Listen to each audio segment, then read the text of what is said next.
We're live. Hello and welcome to the World Crypto Network. We're here live from the Mises Institute at the Mises University, by far the best week of the year. And we're here chilling together with Kevin, Max, and we got James over here. No, Jimmy. Shit, I'm sorry. All right. We don't like formalities here. No, formalities aside, right? Do whatever you want. Yeah. And so we're going to start off by reading something of the fantastic book called Choice in Currency by Friedrich Hayek. So, A Way to Stop Inflation, that's the second title of this great book. And we're going to read the fantastic chapter, or one paragraph of the fantastic chapter, called The Weaknesses of Political Control of Money. Interesting, right? That where I have heard that was probably Bitcoin, right? So listen up. A wise man should perhaps have foreseen that less than 30 years after the nationalization of the Bank of England, the purchasing power of the pound sterling would have been reduced to less than 1/4, that's 25%, that's 75% loss, of what it had been at the date. As has sooner or later happened everywhere, government control of the quantity of money has once again proven fatal. I do not want to question that a very intelligent and wholly independent nation or international monetary authority might do better than the international gold standard or any other sort of automatic system. Guess what that is, right? But I see not the slightest hope that any government or any institution subject to political pressure will ever be able to act in such a manner. Guess who that was? That was the amazing Friedrich F.A. Hayek. He was an Austrian economist born in Wien, and he wrote this fantastic book on Choice in Currency, A Way to Stop Inflation. Isn't this amazing? Guess what? You can get it for free at the Mises University and the Mises Institute at Mises.org. Why? Because they are awesome. So, Kevin, what do you think about Choice in Currency? Yeah, so I think Hayek has a lot of good points. He had another publication that we read for the university that was about, can we control inflation? I forget the exact title, something along those lines. But he talked about like some relative price structures of currencies in the past, and a big one that he talked about was the United States dollar, right? The US dollar. And going back in records as far as we have accurate data, so he said it was like something to like the 1780s, right? And by his estimation, from the 1780s to about the early 1900s, where we're talking like 1920s, 1930s, the dollar had essentially the same purchasing power over that entire time, right?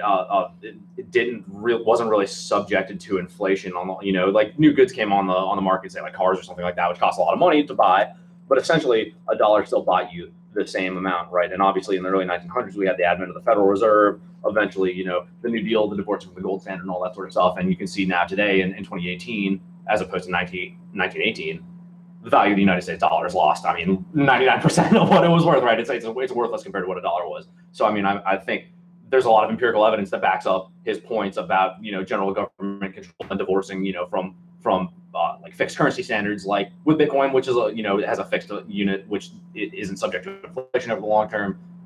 So he's not just like saying a good paragraph here. Like there's empirical evidence that backs up his point. Absolutely, and really, just look at the U.S. dollar. Up to the 1930s, $1 US was 1/20th ounce of gold. 1/20th ounce of gold was $1. And so basically an ounce of gold in which we measure gold was $20. Like that was it. That was the dollar. You could at any time exchange your paper dollar for 20 paper dollars for 1 ounce of gold, right? And the question is, how much does 1 ounce of gold cost today in terms of dollars? And it is like what? Over 1,000. I mean, I think it's 2,000. 2,000, I think was the high point. Yeah. It's like 1,300. It came down. But yeah. 1,300. A lot either way. So we have lost. And it varies regularly and rapidly. Also, it's not a fixed price by any means, right? Yeah. And so the dollar has lost what, 98% of its purchasing power in 80 years? That's incredible. I mean, that is heavy, right? Yeah, absolutely. And one thing to point out, talking about being $20, they did change it to over $30, but FDR in 1933, he took he took us off the gold standard in a smaller sense, not to the extent that they did in 71. But what he did is he seized all the gold in the country. He has mandatory gold buybacks, right? Yeah. Right. And if you didn't turn in your gold, you'd face like fines that would now be like the equivalent of over $100,000, and you'd face like 10 years in prison. Yeah. Just for possessing gold. And Max, why don't you talk about what they did in India recently with their money in the banking system? Really interesting. I live together in a let's say shared apartment with 3 Indian women, and they live in India and they were grown up in India. And as you might have known, in India most of the transactions are in cash, pretty much everything. They don't use credit cards, which is good. You should never use credit cards because they suck. Only use censorship-resistant money, which is cash. Right? Okay. I don't have to tell that to the Bitcoin people, right? Come on. But so what happened? Because they had most of the transactions in cash, that means that they had a lot of value stored in cash. And so, for example, my roommate, she had roughly 20,000 euros or dollars worth in rupee, the Indian currency, stored in $500 or rupee bills. And what the government said on a Friday at like 6 o'clock at night was that, hey, guys, you have 4 hours. And after those 4 hours, it is legally forbidden, and you will get a fine and you will go to jail eventually if you use the 500 rupee and the 1,000 rupee, 2 of the most used currencies in that country. And if you use that, you will eventually go to jail. Well, guess what? That pretty much sucks. And the next thing that they said, you can come to a bank, a government bank, and bring in your cash and exchange it for 200 bills. Because only those are legal. Another twist is only the man of the household can do it. And so, for example, like the nice lady that I live with, she has 20,000 rupees. No, 20. That should be euro. that should be like 80,000 rupees in 500 rupee bills, and she has to now give it to her father, and he did not know that she had that money, which she saved by herself in order to buy a present for his sister, and she had to give it to him. He had to go to the bank and eventually then give her maybe back the money. But just imagine how many women did not get back their money because the husband thought like, well, you have saved that up. That's cool. Now we can like buy another grill, another barbecue place. And the husband most of the time took the money. But it's not just that. They limited the ATM cash withdrawal to $20 worth. That's 100 rupees worth per day, per person. And this basically means if you have medical expenses and you have, let's say, expenses of 1,000 rupees or 5,000 rupees a day, what are you going to do? Nothing. Countless people died. Many, many, many thousand people died. And another thing was that there were huge lines surrounding banks, a bank run, to get the cash, but they didn't have it yet. So they waited for several hours a day in 110 degree Fahrenheit weather to finally get their cash, which again killed a lot of people. So as we anarchists and libertarian and Austrian economics always say, if the government tries to do something, most of the time it's going to fail. Right? Yeah, I got a couple comments on that. So like, I mean, that would be equivalent to like saying like banning the $100 US bill here, which would be, I mean, and there's actually been like, you know, some legislation proposed in the United States Congress to do that. And, you know, saying like, oh, well, that's the preferred method of drug transactions by cartels and organized crime. I mean, it's total absurdity, right? And we all know that having cash and having anonymous transfer is the most, you know, liberty conducive way in order to doing economic transfer, right? Because we obviously don't want the government like snooping on, you know, our credit card statement or like telling us where we can and can't use our money, right? And I think another issue too is, I mean, I'm not super familiar with the Indian economy, but it seems like it's a cash-based economy, right? I mean, there's probably a lot of places, doctors and whatever else included, that don't even take cards, right? So you're excluding, I mean, especially in a huge population like that, excluding so many people from the economy. One, which is bad for the nation as a whole, like if you want to look at it like that, but I mean, is obviously immoral when you're just talking about the treatment of individuals. And then looking at India as a whole too, I mean, they're moving now towards like the biometric, like national ID. I mean, obviously making these huge totalitarian moves into controlling people's ability to, you know, access social services, you know, pay taxes, get jobs, enroll in school. I mean, it's becoming like a 1984 like pervasive society there, where if you're not playing by the government's rules economically and politically, I mean, you're pretty much condemned to being destitute, to being an outcast from society. And I mean, I don't even need to explain that that's an immoral prospect in the first place. I mean, that's just so absurd. I'm lost for words on that. I mean, come on. Absolutely, and the social crediting system is already here in China. I think Yeah. they have like almost worldwide coverage by now. It's crazy. It's here. They're doing it. And the good thing is we have censorship-resistant money, right? Yeah, I think that in the United States, we're not going to see it to that extent, but I could see them doing it to rich people and saying, maybe if you make over $200,000 a year, we're going to take 30% or 20% of the money in your account, and it's suddenly not going to be there.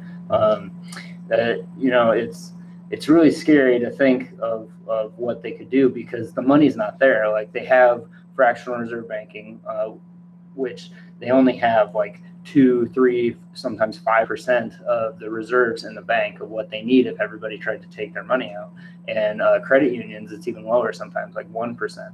And then what the government says is the FDIC is going to back this, and if the bank can't pay you, we'll pay you. But the thing is, the FDIC only has like 1% or 2% of what they guarantee. So, even though we've already created a ton of money following this last crash, it's just hard to see going forward how they're going to be able to move forward without printing even more money. Yeah. And especially with like our deficit is facing, we're facing over $1 trillion deficit.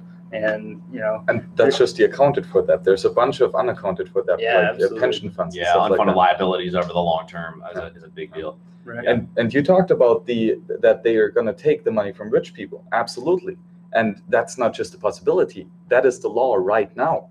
In Europe and in America, if you have more than 100,000 euros or dollars respectively in your bank account, they can take that money legally. It's not insured, and you will not get it back. And so if you have 200,000 bucks in the account, and they're just going to say, well, I mean, we need money, so we already tax people, which is theft, so let's just take it out of the bank account.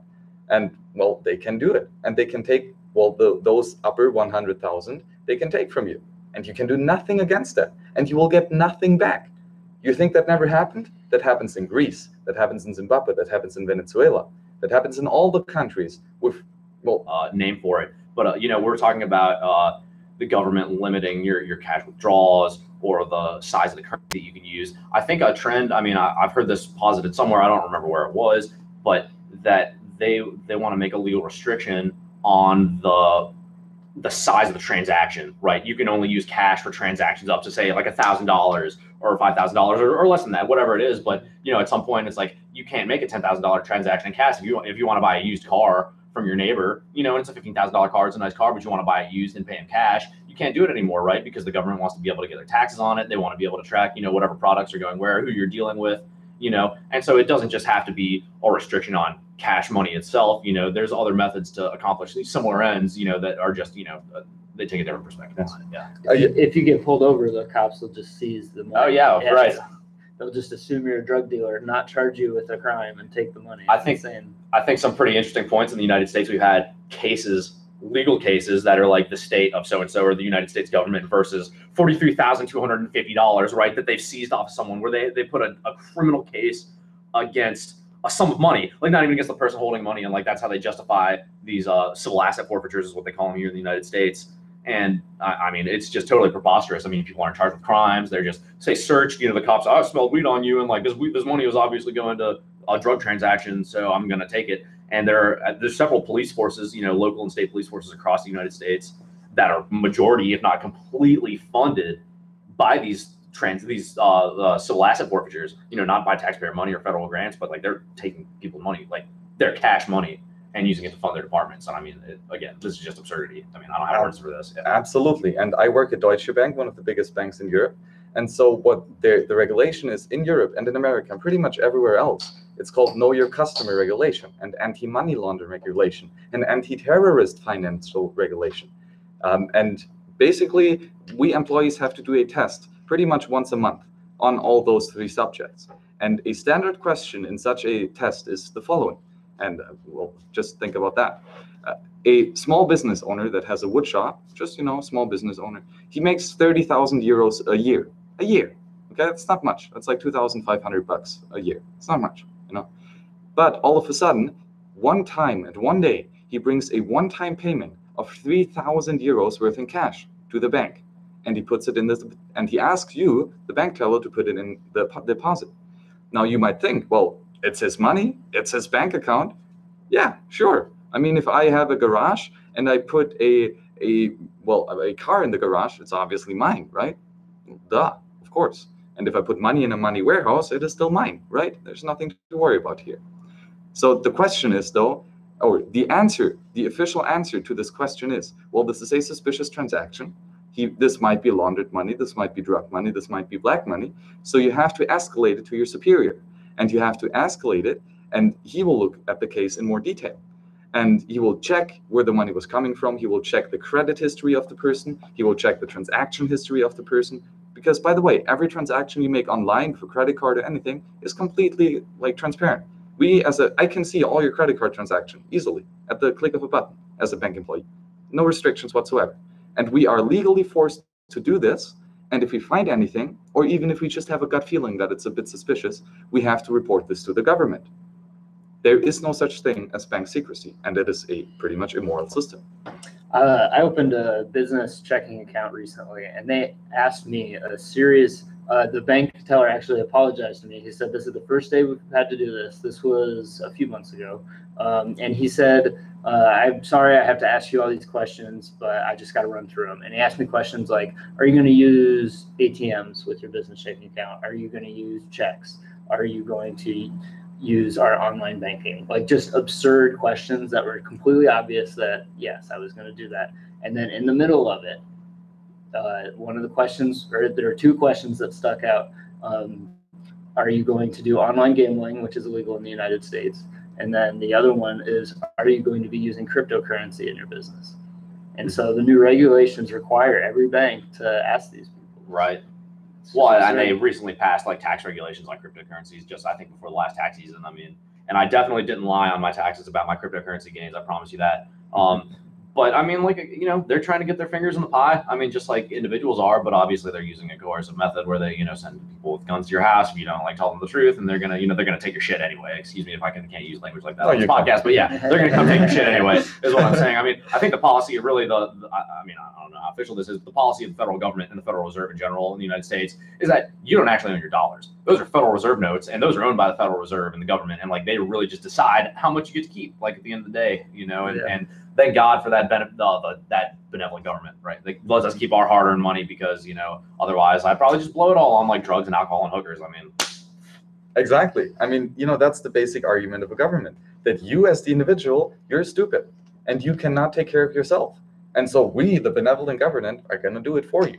And this is especially bad in monetary policy because money is damn useful. It's a really, really useful tool. And we need it in the economy pretty much every day. And we're going to use it for quite some time in the economy, and it's half of every transaction. And so, if we have the government meddling with the money, we're going to see what we saw the last 100 years. And right here, we have an expert on monetary policy, and especially the boom and bust cycle, which is the effect of government meddling with the money. So, tell us a bit about the movie that you actually made about that, and what you talk about in that great movie. Yeah, so my name is Jimmy Morisson. I'm the writer-director of The Housing Bubble, and next year we hope to have the second film, The Bigger Bubble, out. But basically the idea was to ask people that predicted the crash, why did it happen and what's next? And so I drove over 35,000 miles and interviewed people like Ron Paul, Peter Schiff, Doug Casey, Mark Faber, Jim Rogers, and then a bunch of economists that are here like Robert Murphy, Joe Salerno, Jeffrey Herbener, Mark Thornton, Roger Garrison. Amazing economists, amazing businessmen, amazing entrepreneurs. It's an amazing cast. Yeah, watch the movie. Yeah, and so I guess to kind of just start with the boom business cycle, basically the idea is that when you save money, that creates, or that allows for value that can be lent to other people for their businesses or for their projects like houses. But instead of the system that we had before, where this interest rate was just determined by how much savings it was basically the price of borrowing money. The government determines the interest rate. So they create however much money is needed to try to push down the interest rate to whatever their target is. And so we saw Alan Greenspan do this in the run up to the housing bubble, and he created tons of money, injected it into the banks. They went into the housing sector, and created this huge bubble. And what we've seen is they've just done the exact same thing over again. And like you were talking about, Nashville, as one example, is just exploding. And the question is this sustainable growth? Is it based on real savings? Or is it just because, they just keep creating money out of thin air and bailing out banks? Exactly. That is the question. The government is printing money and the banking system is printing money. And the question is, where is this newly printed money going? Because you steal purchasing power from the savers and the long-term holders of the currency, and you give it to other people or to other projects. So what kind of projects are being financed, and what can we say? Are those good projects or are those bad projects? Oh, I mean, from my own personal experience, student loan debt in the United States is a big one that's getting government money injected right into it, right? And I think now we're over $2 trillion. I don't know the exact figure, 2.2 trillion maybe in student loan debt or something like that. Maybe half of which can't be expected to be paid back. Just based on whatever the projections are, like people are going to default on their debt left and right. And we're talking about whether or not these projects, these investments are good things. And we generally in this Austrian school, Liberty School, don't think that everybody having a bachelor's degree is a good idea, right? Because just like money inflation, there's degree inflation, there's educational inflation, right? And when everyone has a bachelor's degree, all of a sudden a bachelor's degree isn't worth anything anymore, right? And everyone's got to go get a master's degree. Everyone's got to go get a PhD after that, right? And we've got some international students here that come from completely socialized economies, countries that, where everyone gets a bachelor's degree and everyone's got a master's degree paid for. And at some point, it's like, well, you're not entering the workforce as a professional until your mid-20s or your late 20s. You're entering, you've spent your entire life studying, something that might not be really a relevant skill in terms of economy, right? Whether it's violin playing or, literature, which aren't, necessarily unimportant things. These are good things, but there's not jobs for them, right? And that then drives the demand for a lot of these people to say, like, oh, well, the government, you should provide us jobs. They had us study all these, things that we don't have jobs for. It's this crazy snowballing effect that happens, when government starts investing in these bad projects, right? When that money should have gone to something that's going to be profitable, and people's efforts really should have been focused on, instead of producing, unmarketable skills, working on marketable skills, things that they're going to be able to go and contribute to an economy with, right? And not that some people can't contribute with violin playing or classical, literature or whatever, but not very many people. There's not a demand for that, for those skills, right? Yeah. So that's just a perfect example of government misallocation of funds, into investments. Yeah. Yeah, and if you think about that, if you personally, you as an individual, let's say you have $100 in your pocket, and there's an investment that you can invest $50 in, and this means, and this particular investment is going to give you, let's say, 10% return on your capital. The next one, the next investment opportunity is $30, and this one will give you 8% return on your investment. And then you have one last investment with $20, and that will give you 6% investment. So that's all the investment that you can do with $100, right? And those are pretty good investments. You get 10% return, you get 8% and 6% return. Okay, sounds great. Now, what would happen if you would get in another $100 in your pocket? Well, what is the next investment that you can make? You have already invested in the 10%, in the 8%, and the 6% investment. So the next investments will be 4%, 3%, 2%, and 1%. So with the additional money that is being created out of thin air and put in the hands of the government, the only chance that they have is going to invest it in, well, the inferior investments, right? So if you create lots of new money, you have to invest in like more shitty projects. And for example, George W. Bush, he said that every American has a right to own a house. Really? Is that a right that you have? And especially if you steal money from others in order to buy it? Because then if you don't repay them, or if you want to repay them, even if you don't steal the money, if you want to repay them, but you're really, really poor, you will never be able to repay it. And so what do you think about the right for people to own a house? And what kind of incentives does this create? Well, I think what we saw with the housing bubble is it doesn't actually benefit people to give them, you're not giving them a house, you're giving them a bunch of debt that they can't afford. And you're not giving them an education, you're giving them a bunch of debt they can't afford.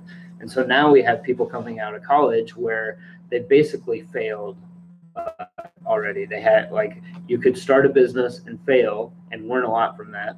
or you can go to college and spend the same amount of money and then have to start over, basically. So I think people coming out of college are really going to struggle buying houses, especially in this market where they propped up the prices instead of allowing them to fall, and people can't afford to pay them. So like, although housing is booming with kind of the more luxury houses, I don't think Main Street is feeling this bubble the same way that they have the last two, the dot-com bubble and the housing bubble, because it takes more money printing just to get that small amount of growth that they're able to squeeze out of it each time that they keep trying to do it. So eventually they're going to have to let rates rise. Right, and find a market equilibrium. I've got a question for you guys, if I can go.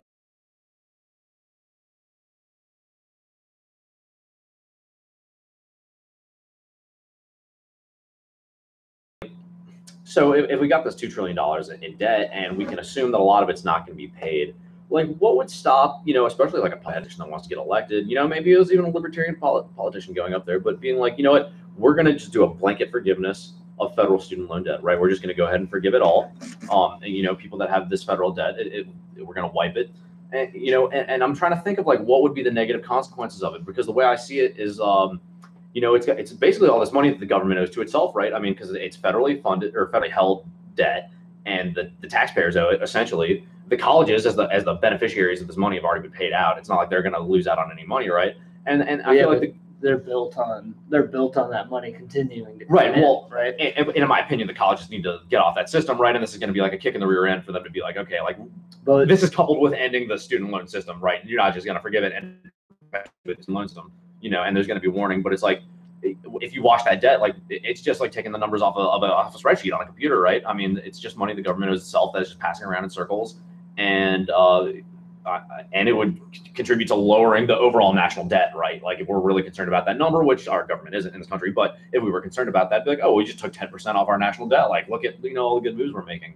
Well, you could say the same thing about just creating $1 trillion coin and paying off the debt that way. But the issue, I'm just giving you a hard time. No, but I've got a counterpoint. I've got a counterpoint. Yeah.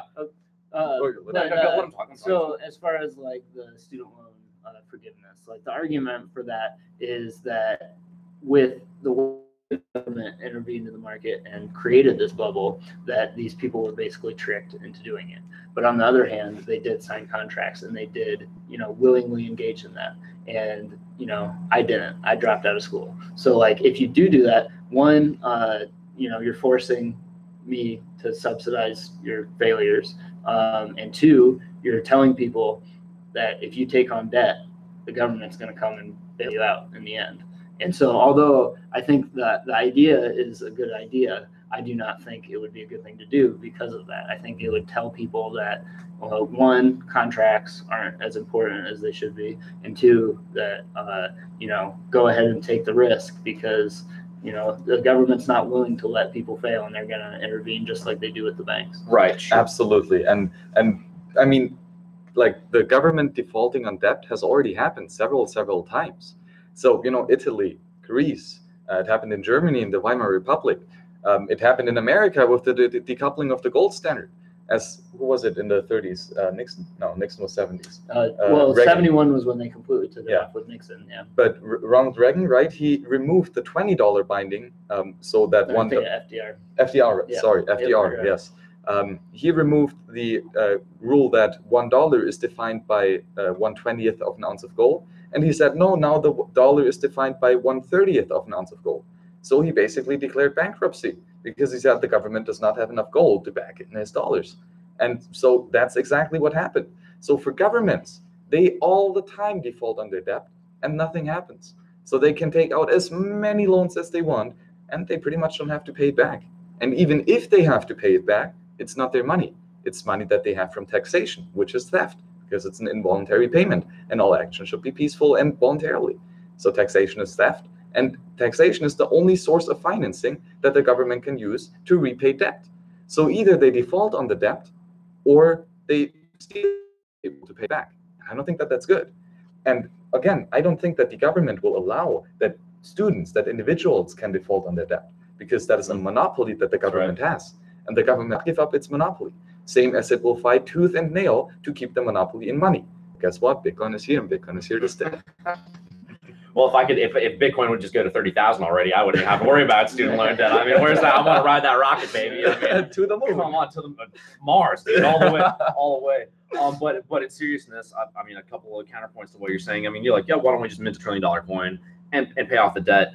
And again, the way I'm viewing this is that, you know, this is money again that the government owes itself, right? This isn't student loan debt held by China. They don't own all the debt, though. I mean, there's private student loans. Right, and I'm not talking about private student loans. I'm talking about the federal loans, again, which I understand is in the ballpark of $2 trillion. I really don't know this for a fact. Right. And again, the beneficiaries of those loans were the colleges that have already been paid, right? And this doesn't happen in a vacuum where you forgive a student loan debt. It's got to be coupled with reform of the monetary of the education financing system. Obviously, get rid of student loans across the board completely, or government student loans. At least you can have them in the private sector. But then also, if we're going to talk about like whether or not you're obligated to like fulfill these contracts on your end, it's like, well, the government's already an immoral actor and they're a coercive actor. And if even in a libertarian society, if you sign a contract that was presented on fraudulent terms, you still have a claim that the contract is null and void, right? And like, so I think that those are cases that you can make against the federal government in terms of these, you know, student loan contracts. But I also think that like in terms of morality and ethics, I mean, the governments just don't even care about that. I mean, how many times have governments violated contracts over the history? You know, especially even with taxpayers. Always, it happens all the time, right? So, like, why is the onus on the individuals and the taxpayers to like maintain their end of a bargain really that's detrimental to them, when in fact, like, they're the ones that should own it and have the responsibility over the entire system. You get what I'm saying? Yeah, I think the difference here is that they did hold up their end of the deal. They did give you the money, they lent you, and you did spend it on going out to eat. Not you specifically, but like, you know, like think about college kids. Like they don't have that lifestyle experience of having to realize, oh shit, I don't have money. I have to work for my money. And like, how many people out of high school just go to college and eat at the nicest restaurants, eat fast food or eat at nice restaurants like almost every meal because they have their student loans? Or how many people just bought a big TV or bought an Xbox or whatever? Sure. And so like, I mean, I understand where you're coming from, and that, you know, I definitely like, I don't believe the solution to the national debt is to just tax everybody and pay it off. Like, I think we have to just do that. But I do think there's an issue where you are, you know, the government's taken over some of the student loans off of, like if you don't pay your student loans, right, like that'll get sent over to Sally Mae basically. And so basically the people that are the worst offenders are the ones that are bailed out the most in that system. Yeah, good topics that we bring up here, and I mean we've already discussed a bunch of stuff. Should we get to some questions in the comments? Yeah, sure. We have some questions. Let's go, because we have some amazing questions in here. So we have IBLB562 saying that Friedrich Hayek shill in the house and Mises is a little too extreme. Change my mind. Well, you know, that's the cool thing with economics. You can have your own opinion, and you can read the books and make your own opinion of them. Don't trust, verify. Always read the books for yourself. Don't just trust us here, and don't just trust the person writing the book. You know, read all kinds of economics and, you know, broaden your consciousness. But I do think, yeah, Hayek has some really nice points, especially on money. For example, if you read Denationalization of Currency or the value of free choice in currency, the one that I read to you earlier, those are fantastic books, and they are Bitcoin books. Like if you exchange gold with the word Bitcoin, they're great. So Hayek is good for that. And you say that Mises is a little bit extreme, and I would not say that Mises is a little bit extreme, at least not on the radical libertarian side, because he still believes in some minimal government, which is understandable, but I don't. But what Mises definitely is Mises is not easy. Mises, although Austrian economics in general is rather easy, Mises is really, really smart, and he puts really complex issues in a precise and nice fashion on the paper, but it is tough to read. And I like reading Mises in German, which I can do, which is nice. It is much easier in German, so if you get the chance to reading it in German, great. There's, again, the free version of most of all Mises books are available for free at Mises.org, so just check it out there. But IBLB, if you want to have a real radical guy, go to Rothbard. Rothbard is my greatest mentor, and I think one of the best economists we've ever seen on this planet. He is amazing. He is really, really great, and he is radical. But he's consistent on first principles. So he says, no, voluntary interactions are the only way to go.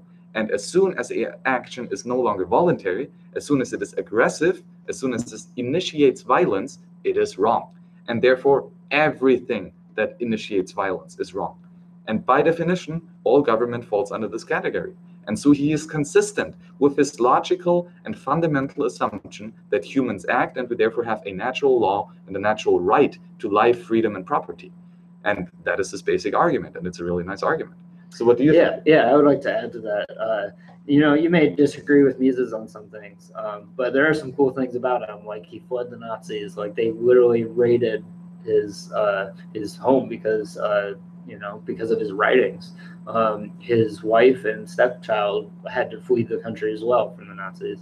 And so one interesting other point I'll make about Mises is that the Great Depression in Austria, the Credit Anstalt collapsed. And he was offered a job at that bank, and he turned it down because he said that, basically their system was unsustainable and it wasn't going to work. And so he predicted the Great Depression. And so whether or not you agree with him on all of his economics, I encourage you to do a little bit of reading on him, because he did make some incredible contributions to economics. And not only that, he predicted the Great Depression. So, and I mean, sorry guys, but Rothbard predicted the crash of 2007 and the crash that is going to come and the crash in 2001 in 1912, because that's when he published. Mises did, yeah. Because I read you the book, I think this noon here, called Theory of Money and Credit. That was published in 1912, 1 year before the Fed was created in 1913. And he predicted that stuff. So read Mises, come on.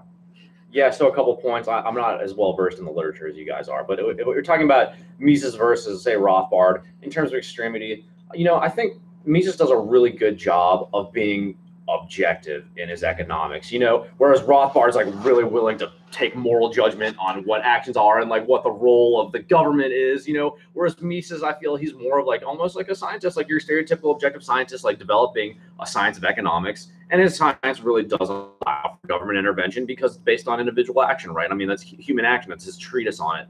And yeah, he's dense to read. I can't read him in German, obviously. And like, there's a lot of, you guys have a lot of good complicated words that don't translate over well. And Ludwig Mises is a complicated guy, right? But I think he's not extreme because he just tries to tell it the truth like he sees it and not pass moral judgments. Whereas some other libertarian traditionalists like Rothbard or he's pretty willing to go out and tell people that they're idiots or whatever based on their perspective. Right? Reading Rothbard is a bullshit-free zone. that does depend though on he had a wide range of writing. Yeah. When he did write strictly economics, he was able to remove it, but he wrote a lot more. Right. Philosophical. I guess I'm looking mostly at his economic treatises, his textbooks, so to speak, like his major academic works, like maybe not his articles and like his editorials and that sort of stuff. I'm thinking more of his like academic works as a whole. Yeah, if you want to start with Rothbard, I can highly suggest to you the amazing book, and was actually the first book I read, and I suggested a couple times because it is amazing, called The Libertarian Manifesto for a New Liberty. It's amazing. It really is amazing, and it is not difficult. Rothbard reading is fun. He's actually a really good writer. He's a great, he just captures the audience with logical arguments.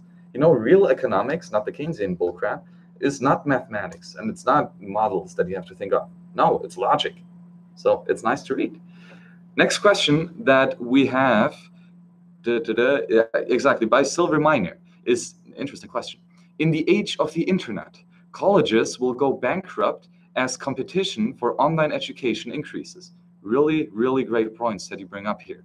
And absolutely, as with everything, if we have more competition, the end product is going to be better. That's just how economics work. Why? Because humans have more choices. And if you have more choices, you can specialize in whatever you want to do. And if you want to specialize on, let's say, being a dentist, then you can get much higher quality of information if there is a niche subject available. And there only needs to be one guy somewhere on the world, and if he writes it on the internet, it's there forever and ever. And if there has ever been one in the history of humankind, he will probably be there in the internet. And so you can get even the most niche subjects from the expert that was writing it. And that's the beauty of the internet. Yeah, that's really how I learned economics. I actually took Joe Salerno's classes I'll admit, almost a decade ago. But That's how expert he is. Come on, I listened to all of Rothbard's audio recordings, which are available from the Mises Institute for free. And these Mises universities, they have all the lectures going back for years that for you free. can listen to. Yeah, so there's really no reason not to learn that way. And with podcasts, it's really interesting that we have these long form conversations, because that's something that, although it's happened on like individual levels in the past, it's never been a thing where somebody can just have a 3-hour conversation and millions of people listen to it. And so that's really revolutionizing education.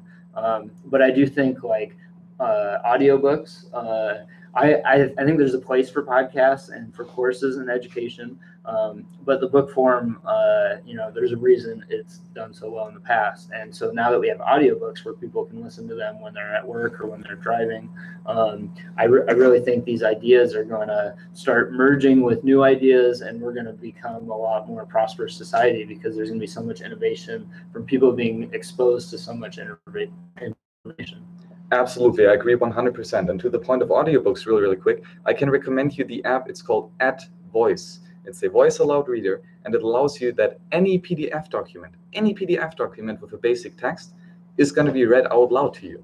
And so, for example, right here, I have the Constitution and the Free Market. It's a PDF document by the great Judge Napolitano, who's going to be here at the Mises Institute, and he's amazing. He's like a big natural law constitutional lawyer, and he's amazing. And we will get him on World Crypto Network somehow. I don't know how, but we are going to make it. And so you can upload the PDF document and let it read to you. And that's the cool thing, any book, any PDF document. And there are many PDF documents on Mises.org, so you can get them. And this means you no longer even have a person reading to you, which of course costs more money, and therefore there are less audiobooks available. But with this version, you have a pretty decent audiobook. Of course, it's read by a computer, it's nothing like a human, but they're getting there. So it's nice. Yeah, so first off, I hope that it's read in the Stephen Hawking voice, like the mechanical, we the people of the United States, whatever. Secondly, Judge Napolitano gave a great speech at the Mises University tonight. You should go to the Mises University website and check it out. It's going to be uploaded there. Very excellent on the history of natural law in American politics, the founding documents. Back to the online schools point, I mean, I could have a whole 10-hour conversation about this, because I think that this is a very important topic to me.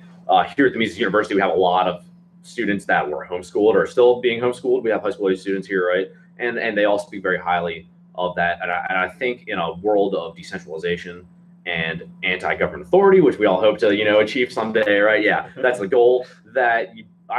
Nowadays, with the advent of the internet and all the information available online, you've got more information. Basically the sum total of human information available at your fingertips, right? Which the historical need for schools was to be the repositories of these information in society, right? If you think about the classic university, whether it's in Renaissance times or Plato or whatever, it's like you had to go to a specific location, or the Library of Alexandria, for example, you had to go to a specific location to be able to access this information, because information was not cheap to transport. It wasn't cheap to interpret, right? You had to have specialists, and you had to have, you had to be able to copy these books, whatever it is, right? So it's totally redefined the economic model of schools, right? And we haven't even caught up to this. We're just very, now scratching the surface.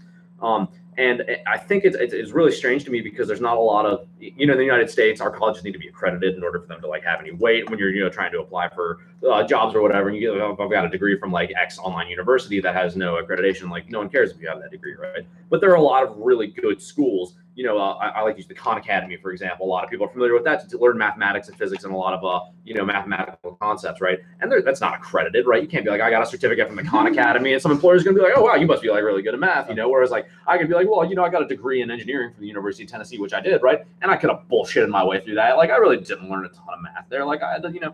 I've learned more math on my own studying, through Khan Academy and other such resources.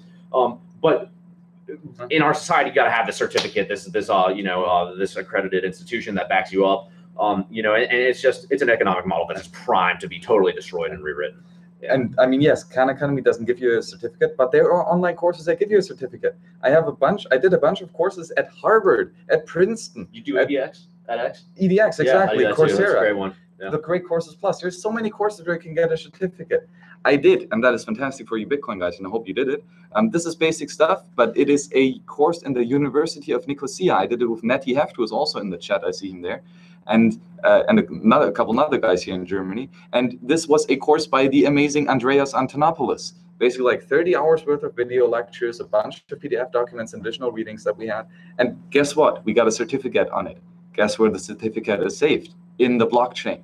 So I have a immutable and never ever perishable and forever like verifiable proof that I've attended that university. So we will get there, absolutely.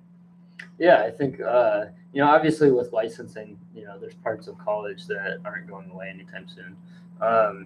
But I do think that people are already, younger people, I think, see it more. But I do think businessmen are starting to be more open to look at like portfolios and stuff. Like you may come without a degree, but show, hey, look, I've already taken the initiative to I had a friend who wanted to get into designing roads and designing sidewalks and stuff. And he literally did all the work to design a roadway and all the mapping and everything. And then he would take that into employers and show them hey, not only did I take the initiative to start this project, but I finished it.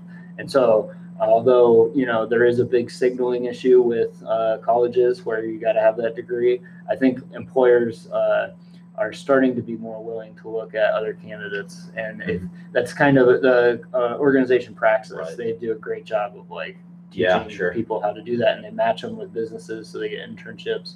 And honestly, I learned more from failing for my first business than I did from any classes I ever took. So absolutely, yes. And we have in the chat David Einerson say that thanks for the broadcast, and then IBLB562 says real shit in the past 24 hours. Live 24 hours live. Probably learned what takes months in college. Maybe. Well, to be honest, probably yes. Because guess what? In government college, government university, they don't teach you shit. They really don't. If you want to get real economics, Mises.org is the place to be. And here the Mises University is absolutely the place to be because it's the best week of the year, right? And this is exactly education. This is online education. And to be honest, have you learned more the last couple hours listening to the World Crypto Network, talking to amazing economists here at this Mises University? Because you did it voluntarily, because you are interested. Nobody is forcing you to watch this video. You're just doing it because you like it. And this proves that you actually want to be educated. And this proves that you want to, expand your consciousness and learn new stuff. And that's amazing. So we absolutely don't need a government for that. No, it's just us. We talk, you listen. And then you talk to your friends and they listen. And we expand our information and our knowledge base. And that's how society grows. Yeah, I was going to make another point, about employers looking more at portfolios and willing to, look at other academic experience besides accreditation. And I think a lot of that has to do with the education inflation that we see nowadays, where everyone's, got a bachelor's degree or whatever. People are coming out of college and they're really not academically prepared, in general. Not that everyone isn't, but in general, a lot of people come out of school and they don't meet the educational or, the standards that employers have for their employees, right? And they realize that the formalized education system isn't doing the job that it was designed to do in the industrial sense, right? So I think that actually plays into the hands of people that are trying to decentralize their educational experiences, go ahead and build a portfolio or go online or whatever. If you can provide work, I think obviously that's more valuable to employers now, because of multiple factors, but also including just the inherent failings of the educational system. Yeah. Yeah, I'm going to shift gears because I noticed a comment about taxing imports and exports as a way of says, I think most governments could survive by simply taxing imports and exports without bothering the average person. By P. Brunette, thank you for the comment. Yeah, thanks for the comment. So one of the things we talked about in the documentary is we go back and we apply the theory of what we say happened with the housing bubble, and we apply it to past bubbles from the past century, one of them being the Great Depression. And in the Great Depression, in the early 1930s, they actually passed the largest tariff in the history of the country. And so both Hoover and FDR were very closed when it came to the economy. And so that actually what we saw was that prolonged the Depression, and it closed us off from trade that would have benefited us and allowed us to grow. And it's easy to see that maybe somebody lost their job here or something, and you can say, oh, well, it's because it went overseas or whatever. But what you don't see is the new jobs that are created by freeing up those resources. for example, I work part-time as a data collector in store where Walmart. Oh, I probably shouldn't say this online. I didn't say that. Or Company X, giant so name, this company that spies on this other company, but they all do it. They all spy on each other, and so the company I work for, they send me into other stores, and I do that. And so maybe I'm not manufacturing in a factory like people were 20 years ago, but I kind of like it better. I'd rather do that instead of manufacturing. So the productivity and the profit that comes from trade is much better. Yeah, absolutely. And the thing with taxation is Austrian economics can explain you that taxation is economically just bad because it just destroys wealth. Distortions, yeah. Yes. So another comment on that.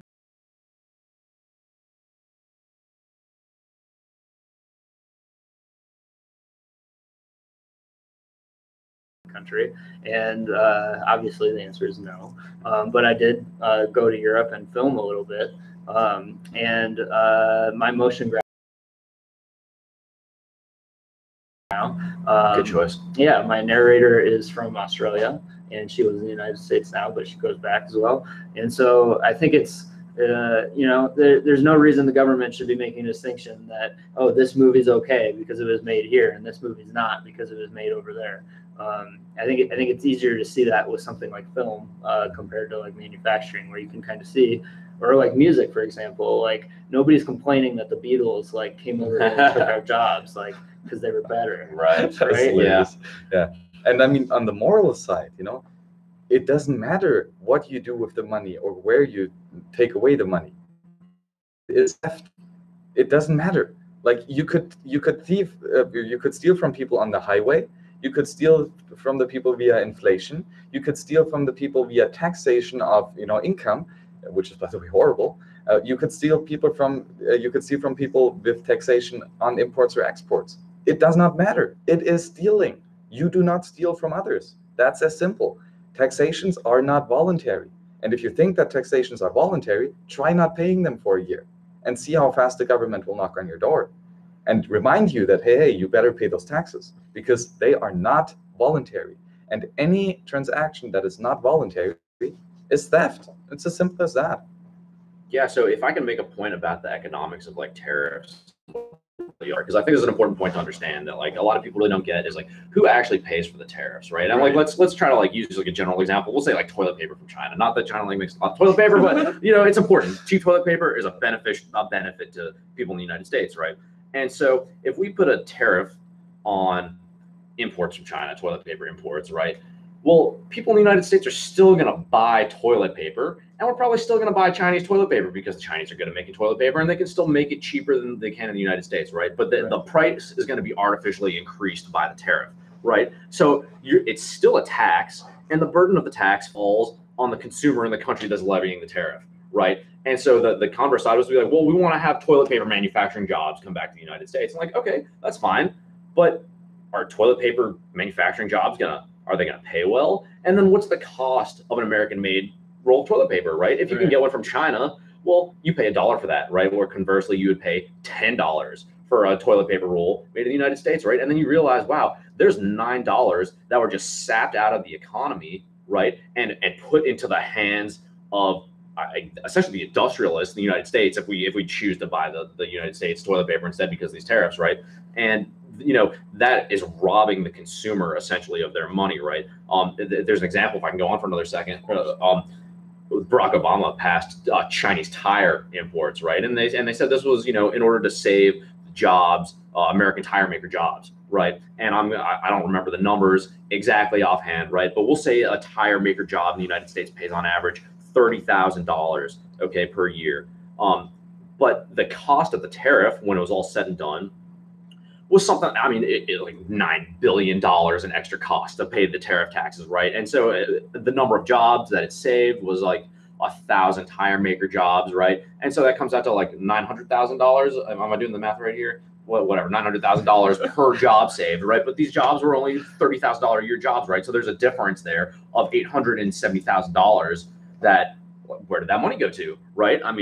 Well, that went to the pockets of the corporatists, the United States corporatists, of the, not the people making the tires, but the people that own the companies that make the tires, right? So that tariff doesn't benefit the working people of the United States. It doesn't benefit the citizenry, right? It benefits like the rich industrialists and the rich capitalists, and I'm not saying the rich industrialists, capitalists are necessarily bad, but we're not passing tariffs to make rich people richer. Like, that's not what the point of a tariff is. Well, that's not what they say the point of a tariff is, right? When Trump is like, we're going to pass tariffs to save jobs in the United States, it's like, we're not going to pass tariffs to make rich people richer. Like, we want to, get the working person back on their feet, but the working person always suffers a loss when they have to pay the tax on tariffs for Google. Yeah, absolutely. And by the way, it's funny.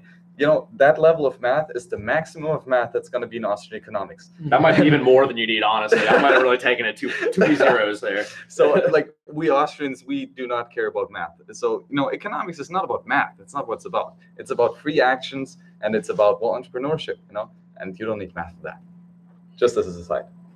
Yeah, I don't know, man. I don't really have anything to add. Okay, then let's jump to the next question. Let's jump to the next question. Again by IBLB. Well, yeah, Hayek and Mises both fucked with Rothbard, and hell yeah, they did. I mean, because Rothbard's a sexy motherfucker. Oh, dude, he is. Dude, like a tiny, little fatty Jew. That's amazing. Come on, who wouldn't want to fuck with that? No, but seriously, those three guys together in one room, listening to their conversation is. What would I give to be there? I mean, we have people here at the conference at MisesU, professors obviously, that talked to Mises, that talked to Hayek, a couple of them did, but a bunch of them already talked to Rothbard. It is incredible what stories they tell about the character of those amazing people. There are many lectures of that online. There are many books talking about these three men, especially Rothbard and Mises. They are really amazing human beings and great freedom fighters. They were the Bitcoin maximalists of our of those days. Those were the freedom fighters fighting for your liberties and for your rights. And because of them, well, you might be just that much closer of actually having them. So definitely, we should respect them. Yeah, I see another comment here about two problems with online education. One, the best info is not worth sharing in a class, such as competitive advantage. And two, many industries require hands-on work with equipment. I think those are great points, but those are arguments against traditional education as well. And I think, apprenticeships and, the thing is, online education can allow you to do things hands-on. For example, my brother's a mechanical engineer, and he's helped teach me how to do things with my car.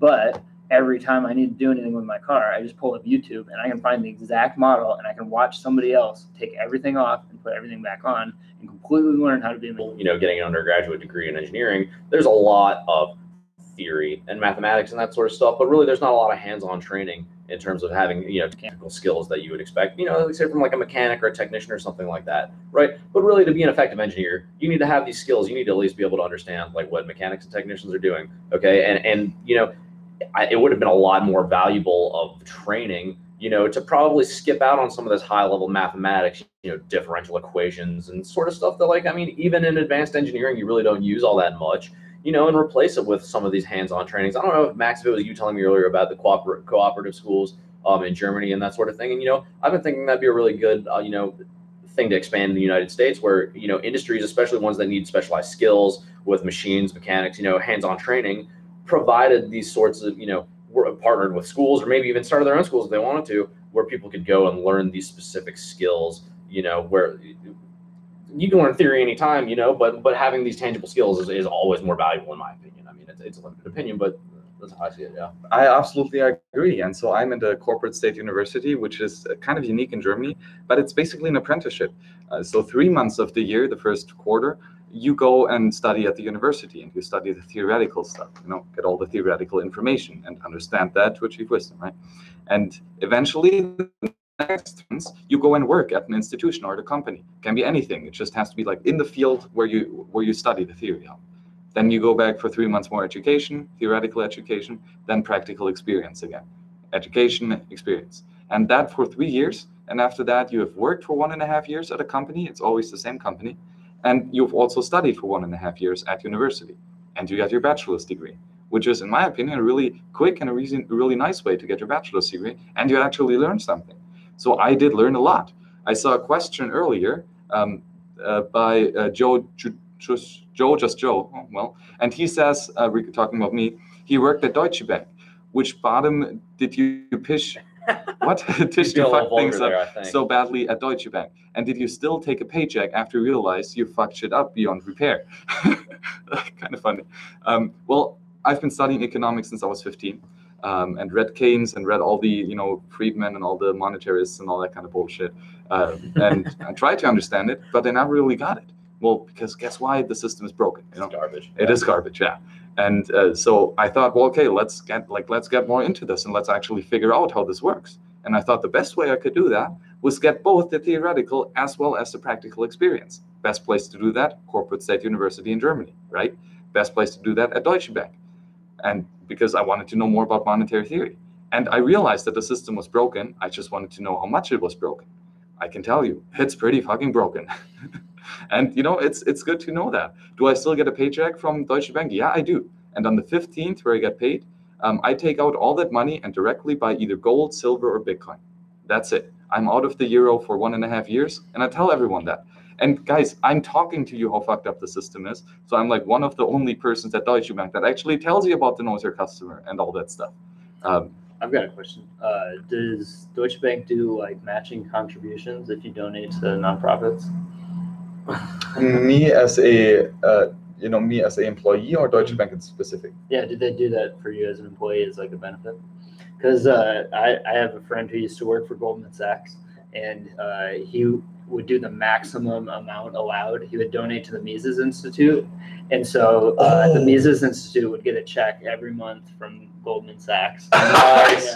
Yeah. That is hilarious. Yeah. That is hilarious. I have to check that. Yeah. What we get is we have a intranet. Obviously, everything at Deutsche Bank is intranet, right? Because they don't understand the idea of openness and freedom. Well, that's contrary to corporate crony profits, man. And we have on our intranet Facebook, like the social media thing that nobody uses because it's bullshit, because it's intranet. Nobody uses the intranet. Come on. And you can get a banner across your profile picture that says you're a corporate volunteer.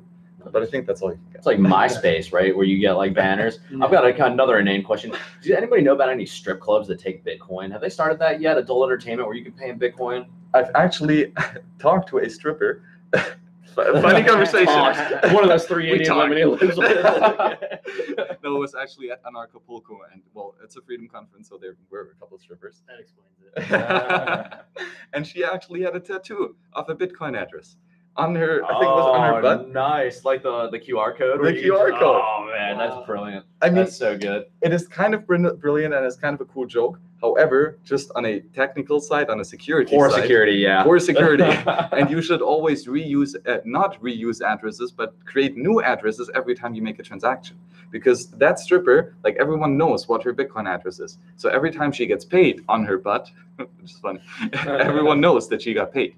Not so good for security. You want to interchange your addresses. But, Andreas Antonopoulos has its own has their own Bitcoin address that doesn't change. The WorldCryptoNetwork has its own Bitcoin address that doesn't change. And for example, the Mises Institute have their own crypto address, the Bitcoin address that doesn't change. By the way, support all three of those. Yeah, I mean, I think we're at a good wrapping up point, don't you guys? Yeah, I was going to say support all three of us in Bitcoin too. We could really use it. Thanks. Yeah. I'm going to tattoo my QR code on my butt for you guys on my broadcasting debut here. So look forward to the next episode. Yeah, but isn't that amazing that you can just walk around the Mises Institute, pick up two. I met that guy 5 minutes ago. Yeah, pretty much. I don't even think we have talked before. Yeah. But the good thing is, here at Mises University, they are like the top notch of the smart people. Like it's incredible. Somehow Austrian Economics just is attractive to really smart people. I'm not saying that we're really smart. I am. I'm not. No, we really are not. We're just normal dudes hanging out, talking about economics. That's kind of what we like to do. Normal dudes do. That's what normal guys do. Just so y'all know. We all have girlfriends too. Yeah, talk about economics until 2:00 at night, and it is actually 2:00 at night. We talked for over an hour. We didn't have that many live viewers. I think we're like 30. So we might get better there next time, hopefully. I guess it was really late though, and not everyone is gonna want to talk about economics after midnight. It's good going to sleep material. Absolutely. Well, this show is going to be recorded, obviously, and it's going to be live on the World Crypto Network right as soon as we hit upload or end stream, basically. And so, yeah, basically, thank you so much for joining us. Well, Kevin, how can the people find you? They can't find me. I'm an anti-social media guru. Okay, if you want to find me, you got to track me down face to face, shake my hand, give me cash money. That's how you get in touch with me. Well, What? I can tell you how to get a hold of him because I have not only his Bitcoin, but also his number tattooed on my ass. Yeah, we got kind of drunk at the Mises Institute last night. Shit happened. Okay, well, While we're sleeping. After this 1 hour conversation about economics, how about some more economics? Well, and the amazing thing is, actually, this guy does not yet have a Bitcoin at destination for his project, which he financed mostly by yourself, right? No, I raised money, but I started with just myself, and then we were able to expand it. I over leveraged myself, and then got in a lot of debt. The American way. Yeah, exactly. I made a movie about over leveraging and too much debt, and then I did it myself. Nice. But I was able to get the movie done, so that's kind of what I had to do. But I'm excited for everybody to see it. It's been a long time coming. We started shooting interviews in May of 2011. So. Wow. Guys, look at this. You know, this is no bullshit. This is no weekend project. This is serious stuff. And I'm telling you, and don't trust me, verify for yourself. Go out and watch the movie because it is fucking amazing. It is the perfect introduction to Austrian economics, really. It is easily accessible, a bunch of nice interviews, nice comics, nice clips in between. Super accessible, but you actually learn a bunch of stuff. Like this stuff that he's talking about, that is Theory of Money and Credit, the book written in 2012. That is What is Government Done to Our Money? That is Man, Economy, and State. Those are the classics of Austrian literature, packed into a really nice and accessible way. So if you don't want to read Rothbard, which you should, if you don't want to read Mises, which would be really interesting, watch at least the Bubble film, and you're going to know more about economics and boom and bust cycles and monetary theory than 99% of the entire population in the US. So if you want to get smart, that's the place to go. Thanks. I'm like the biggest supporter of it, because the movie is just so fucking great. Well, I guess that's it, right? Yeah, sounds good. So, of course, please check out the World Crypto Network at worldcryptonetwork.com. Subscribe to the YouTube channel. Hit the thumbs up, hit the notification button. If you have some Satoshis left over, please donate to both the World Crypto Network, which would be amazing because they put out a bunch of great content since 2012, I think. Come on. At least Matt Bitcoin said. I think World Crypto Network was a bit later. I don't know. Also, support the Mises Institute because they are a fucking amazing institute. Enjoy the Mises University. The live stream of all the conferences and all the talks are online, live. You can watch all of them with us. You just can't talk to the professors, but that's what I'm here for. Because I'm going to talk to the students, I'm going to talk to the professors and give you the conversation so that you can have more of the full Mises University experience, and hopefully you will be here in 2019, which I will definitely be. Absolutely. Well, I guess this has been it. You can find myself on Twitter. That's where I'm most Bitcoin active, although I agree, social media sucks. I don't really use Facebook and that kind of shit anymore. Just Twitter for Bitcoin and crypto news and anarchy and Austrian economic news and that kind of stuff. You can find me there at Hillebrand Max. You can also find my website at towardsliberty.com. If you want to learn more about Bitcoin, towardsliberty.com/Bitcoin for a bunch of resources. More importantly, if you want to, because you already know what Bitcoin is, right? You're at the World Crypto Network. You're one of those smart guys. And on the other hand, I have the towardsliberty.com/economics, where you can get a bunch of nice book recommendations that are all read that I can really explain to you. Not explain to you, but I can, what do you say? Walk you through it. It kind of walks you through it. Yeah, exactly. It's like, yeah. Study guide. Your study guide. Yeah, check it out. Just a list with books. 95% of those books are available for free, gratis, thanks to the Mises Institute, because they are amazing. Okay, and if you want to check out my bachelor thesis that I'm writing in a open source Creative Commons licensing writing approach, if you want to give feedback, if you want to talk about it, if you want to correct the stuff that I've written down, if you want to support it anyhow, check it out, towardsliberty.com/anarchy. And that's basically it. It's been a pleasure talking with you two guys. Yeah, thank you, Max. Likewise. Thank you. And thank you all for joining us, and see you at the latest in, let's say, 6 hours for the next live stream. All right, bright and early. Yes, let's get some sleep, because we're going to need that. Bye-bye. Bye. Mind if I put the link in there real quick? Oh yeah, of course.